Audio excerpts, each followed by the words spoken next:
Hi, എൻ്റെ പേര് ജിയോ.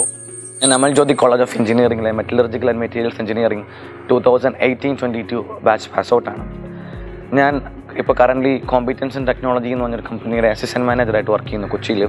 ഇതിനു മുമ്പ് ഞാൻ ഒരു വർഷം ബാംഗ്ലൂരിൽ വിജയ് പെറോഡിയൽസ് പ്രൈവറ്റ് ലിമിറ്റിൽ പ്രോസസ് എഞ്ചിനീയറായിട്ട് വർക്ക് ചെയ്തായിരുന്നു.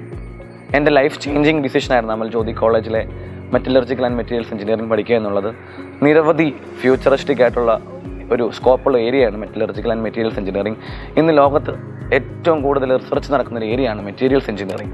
അതുകൊണ്ട് തന്നെ നല്ല സ്കോപ്പുള്ള ഒരു ഏരിയയാണ്. ഇനി പഠിത്തം കഴിഞ്ഞ് ജോലിക്കുള്ള ഒരു സ്കോപ്പാണെങ്കിൽ പോലും ഇന്ത്യയിൽ തന്നെ ലോകത്തിലെ തന്നെ ഏറ്റവും വലിയ സ്റ്റീൽ പ്രൊഡക്ഷൻ രണ്ടാമത്തെ രാജ്യമാണ് ഇന്ത്യ.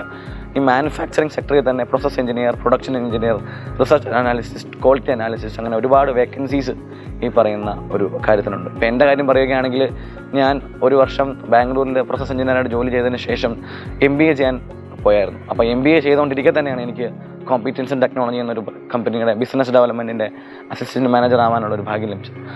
അപ്പോൾ നല്ലൊരു ഭാവി നിങ്ങൾക്ക് സ്വപ്നം കാണുന്നുണ്ടെങ്കിൽ നിങ്ങൾക്ക് ഉറപ്പായിട്ടും ചൂസ് ചെയ്യാൻ പറ്റുന്ന ഒരു ഏരിയ തന്നെയാണ് മെറ്റലർജിക്കൽ ആൻഡ് മെറ്റീരിയൽസ് എഞ്ചിനീയറിംഗ്.